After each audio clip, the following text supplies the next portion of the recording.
आप सभी को मेरा नमस्कार है। आप सभी का हमारे चैनल लाइफ सक्सेस पर बहुत बहुत स्वागत है। आज हम इस क्लास में न्यायपालिका से संबंधित बहुत ही महत्वपूर्ण प्रश्नों को हल करने वाले हैं जो एसएससी में पूछे गए हैं और आने वाली सभी जनरल नॉलेज से संबंधित सभी परीक्षाओं के लिए बहुत ही उपयोगी हैं। तो चलो शुरू करते हैं। अगर आपको हमारी ये प्रैक्टिस पसंद आए तो इसे लाइक करें और निरंतर ऐसी ही प्रैक्टिस करने के लिए हमारे चैनल को सब्सक्राइब करें। तो शुरू करते हैं कि औपनिवेशिक भारत में एक संघीय अदालत की स्थापना के अधिनियम के अंतर्गत की गई थी। तो औपनिवेशिक भारत में संघीय अदालत की स्थापना जो कब की गई थी? 1919, 1935, 1892 या 1909 ईस्वी में की गई थी। तो भारत में एक संघीय अदालत की जो स्थापना है वो 1935 में की गई थी। अगला प्रश्न देखते हैं कि भारत के मुख्य न्यायमूर्ति का नाम है।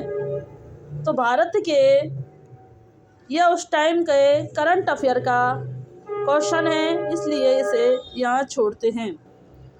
अगला प्रश्न देखते हैं कि भारतीय उच्चतम न्यायालय के न्यायाधीशों की नियुक्ति कौन करता है? भारतीय उच्चतम न्यायालय के जो न्यायाधीशों की नियुक्ति कौन करता है? राष्ट्रपति, मुख्य न्यायाधीश, प्रधानमंत्री या मंत्रिपरिषद? तो भारतीय उच्चतम न्यायालय के जो न्यायाधीशों की नियुक्ति है वह राष्ट्रपति के द्वारा की जाती है। इनसे संबंधित कुछ महत्वपूर्ण बिंदुओं को देखते हैं कि भारत के संविधान के अनुच्छेद 124 के अनुसार 2 के अनुसार उच्चतम न्यायालय के और राज्यों के उच्चतम न्यायालय के ऐसे न्यायाधीशों से परामर्श करने के पश्चात जिनसे राष्ट्रपति इस प्रयोजन के लिए परामर्श करना आवश्यक है समझे, राष्ट्रपति अपने हस्ताक्षर और मुद्रा सहित अधिपत्र द्वारा उच्चतम न्यायालय के प्रत्येक न्यायाधीश को नियुक्त करेगा। अगला प्रश्न है कि मध्य प्रदेश उच्च न्यायालय की पीठ स्थित है। मध्य प्रदेश उच्च न्यायालय की पीठ स्थित है। तो मध्य प्रदेश में जो उच्च न्यायालय की जो पीठ है वो जबलपुर में स्थित है। कहाँ पर? जो है जबलपुर में स्थित मानी जाती है। अगला प्रश्न है कि सर्वोच्च न्यायालय के न्यायाधीश किस आयु में सेवानिवृत्त होते हैं? सर्वोच्च न्यायालय के न्यायाधीश जो हैं वो किस आयु में सेवानिवृत्त होते हैं? 60 वर्ष, 62 वर्ष, 64 वर्ष या 65 वर्ष? तो सर्वोच्च न्यायालय के जो न्यायाधीश हैं यह 65 वर्ष की आयु में सेवानिवृत्त होते हैं। अगला प्रश्न देखते हैं कि उच्चतम न्यायालय के न्यायाधीश किस आयु तक अपने पद पर बने रहते हैं?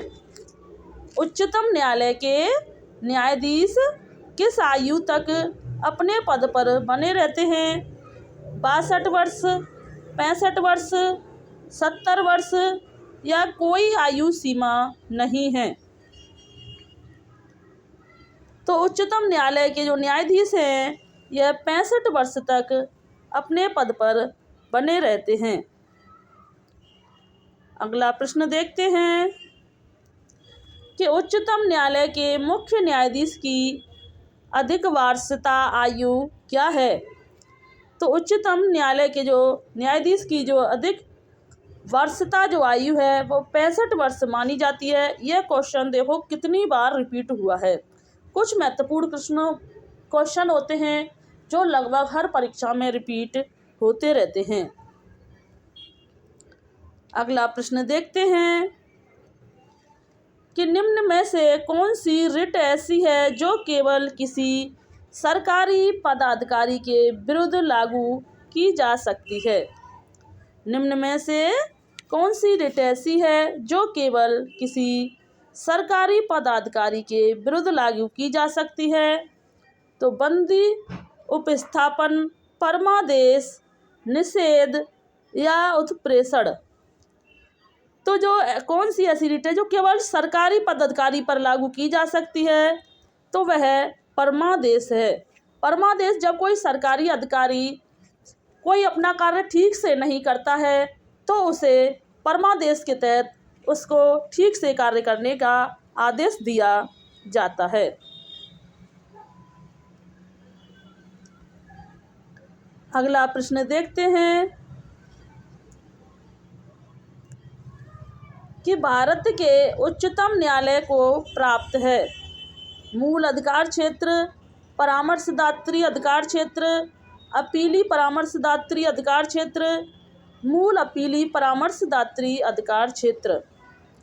तो भारत के जो उच्चतम न्यायालय को जो प्राप्त हैं वो मूल अपीलीय परामर्शदात्री अधिकार क्षेत्र माने जाते हैं।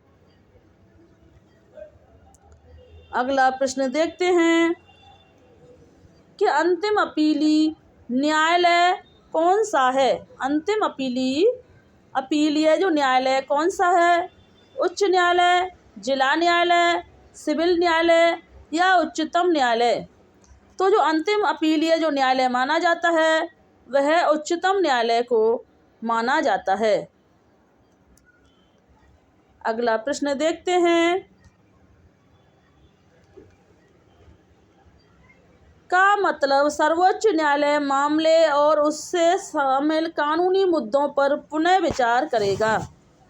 तो कौन करेगा? अपीली क्षेत्राधिकार जो है का मतलब है कि सर्वोच्च न्यायालय और उसमें शामिल कानूनी मुद्दे पर पुनः विचार करेगा। अगला प्रश्न देखते हैं कि भारतीय संविधान का अंतिम व्याख्याता है। भारतीय संविधान का अंतिम व्याख्याता है केंद्रीय मंत्रिमंडल, राष्ट्रपति, उच्च न्यायालय या सर्वोच्च न्यायालय। तो भारतीय संविधान को का जो अंतिम व्याख्याता माना जाता है वो सर्वोच्च न्यायालय को माना जाता है। अगला प्रश्न देखते हैं कि संविधान की व्याख्या कौन करता है? संविधान की व्याख्या कौन करता है? विधानमंडल, कार्यपालिका, न्यायपालिका या राष्ट्रपति। तो संविधान की व्याख्या कौन करता है? तो संविधान की व्याख्या न्यायपालिका के द्वारा की जाती है। अगला प्रश्न देखते हैं कि भारत के राष्ट्रपति किसी भी सार्वजनिक हित संबंधी मामले को या जिसमें संविधान की व्याख्या शामिल हो उसे सलाह के लिए सर्वोच्च न्यायालय के पास भेज सकते हैं। तो किस किस के पास भेज सकते हैं? सलाहकार न्यायिक क्षेत्र के पास भेज सकते हैं।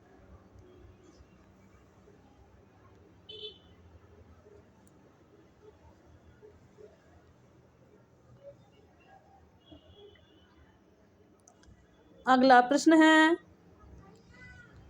कि भारतीय संविधान का अभिरक्षक कौन है? भारतीय संविधान का अभिरक्षक कौन है? भारत का राष्ट्रपति, भारत का मुख्य न्यायाधीश, भारत का प्रधानमंत्री या राज्यसभा का अध्यक्ष। तो भारत का जो अभिरक्षक माना जाता है वह भारत के मुख्य न्यायाधीश को भारतीय संविधान का अभिरक्षक माना जाता है। अगला प्रश्न है कि भारत के उच्चतम न्यायालय की केंद्र और राज्य के बीच विवाद भारत के उच्चतम न्यायालय की केंद्र और राज्यों के बीच विवाद का निपटारा करने की शक्ति किसके अंतर्गत आती है? मौलिक अधिकारिता, संवैधानिक अधिकारिता, परामर्श अधिकारिता या अपीलीय अधिकारिता। तो भारत के उच्चतम न्यायालय की जो केंद्र और राज्यों के बीच विवाद का निपटारा करने की जो शक्ति आती है, यह मौलिक अधिकारिता के अंतर्गत आती है।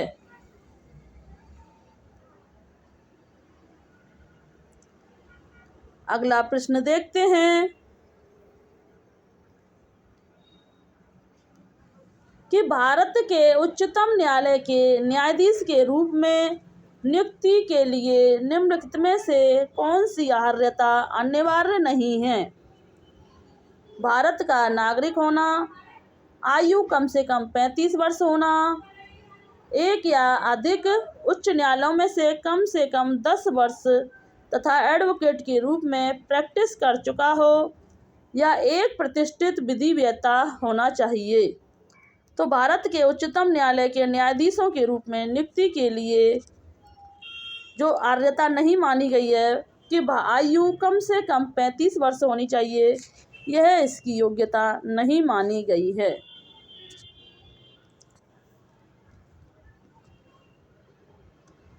अगला प्रश्न है कि उच्च न्यायालय का न्यायाधीश बनने के लिए कम से कम कितने वर्ष की उच्च न्यायालय के अधिवक्ता के रूप में वकालत का अनुभव होना चाहिए?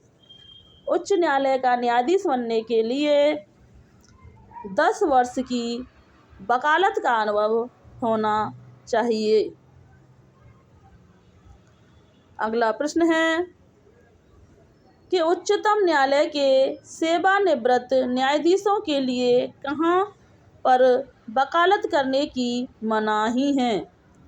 तो भारत के किसी भी न्यायालय में सेवानिवृत्त न्यायाधीशों के लिए मना मानी गई है। मतलब कोई सेवानिवृत्त न्यायाधीश जो है वो किसी भी न्यायालय में वकालत नहीं कर सकता है।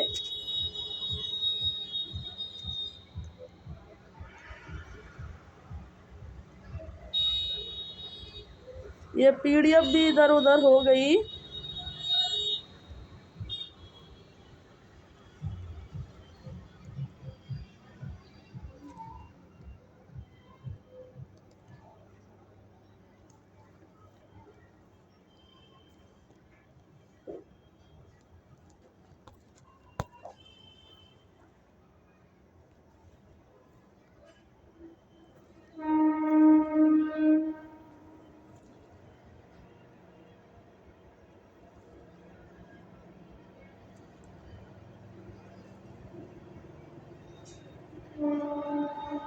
जरा पीडीएफ में इधर उधर छेड़खानी हो गई है, इसलिए आप थोड़ी शांति बनाए रखें।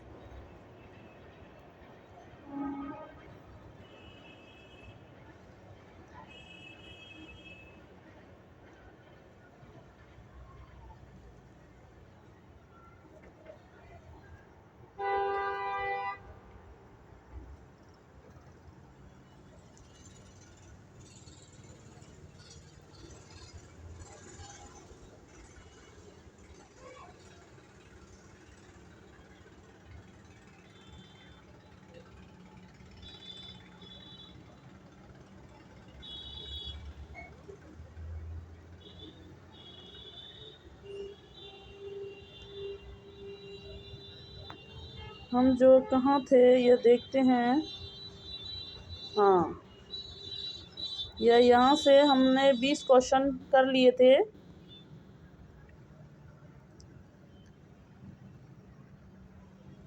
तो यहाँ पर थे हम, जरा सी पीडीएफ से छेड़खानी होने पर वह पूरा सिस्टम इधर उधर हो जाता है। कि उच्चतम न्यायालय के सेवानिवृत्त न्यायाधीशों के लिए कहाँ पर वकालत करना मनाही है? तो किसी भी न्यायालय में उनका वकालत करना मना माना जाता है, क्योंकि सेवानिवृत्त होने पर वह कहीं भी वकालत नहीं कर सकते हैं। उच्चतम न्यायालय में कितने न्यायाधीश हैं? तो उच्चतम न्यायालय में 30 न्यायाधीश माने जाते हैं। अगला प्रश्न देखते हैं कि उच्चतम न्यायालय में एक मुख्य न्यायाधीश के अलावा अधिकतम कितने अन्य न्यायाधीश हो सकते हैं?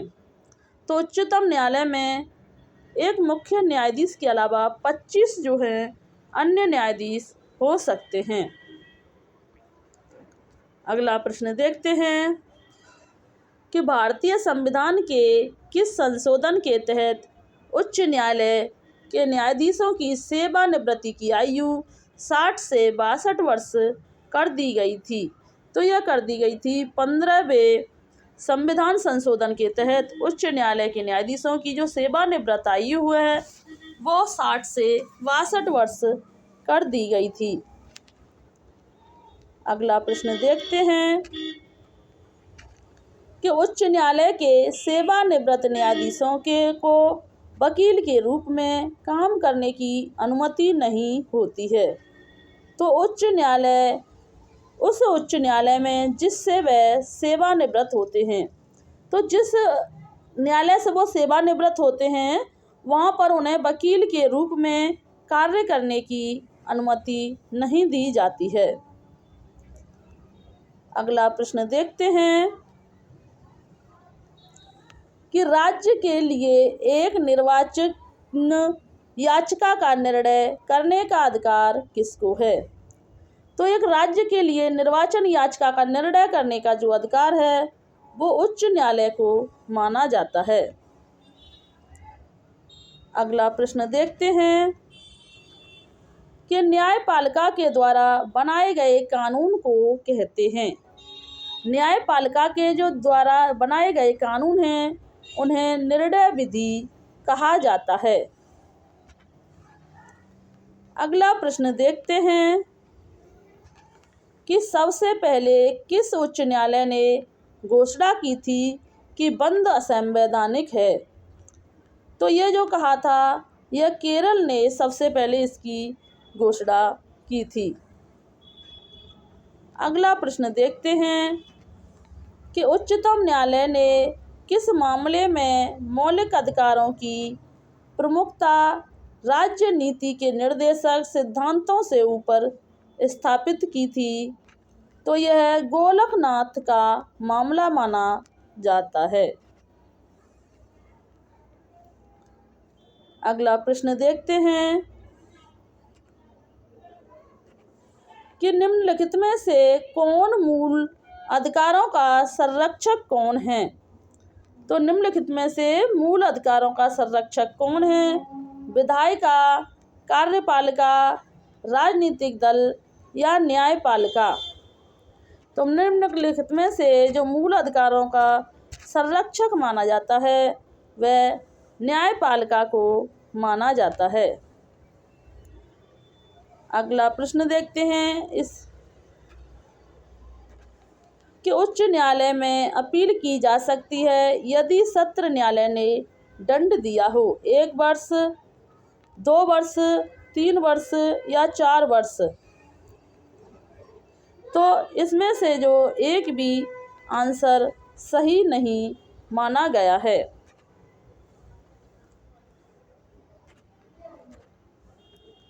अगला प्रश्न देखते हैं कि उच्च न्यायालय के न्यायाधीशों को उनका कार्यकाल समाप्त होने से पहले ही अक्षमता सिद्ध कदाचार के आधार पर उनके कार्यालयों से किसके द्वारा हटाया जा सकता है? तो वह संसद के दोनों सदनों की सिफारिश पर राष्ट्रपति के द्वारा उन्हें हटाया जा सकता है। अगला प्रश्न देखते हैं कि उच्च न्यायालय के न्यायाधीशों को कौन हटा सकता है? उच्च न्यायालय के न्यायाधीशों को कौन हटा सकता है? तो एक विशेष बहुमत से पारित संसद के प्रस्ताव पर राष्ट्रपति जो है वो उच्च न्यायालय के न्यायाधीश को हटा सकता है। अगला प्रश्न देखते हैं कि भारतीय संविधान में न्यायिक पुनरीक्षण आधारित है। तो भारतीय संविधान में जो न्यायिक पुनरीक्षण आधारित है वो विधि द्वारा स्थापित प्रक्रिया पर आधारित माना जाता है। अगला प्रश्न है भारतीय संविधान के किस अनुच्छेद के अंतर्गत केंद्रीय प्रशासनिक अधिकरण के निर्णय को उच्चतम न्यायालय में चुनौती दी जा सकती है? तो वह 323 ए में चुनौती दी जा सकती है। अगला प्रश्न है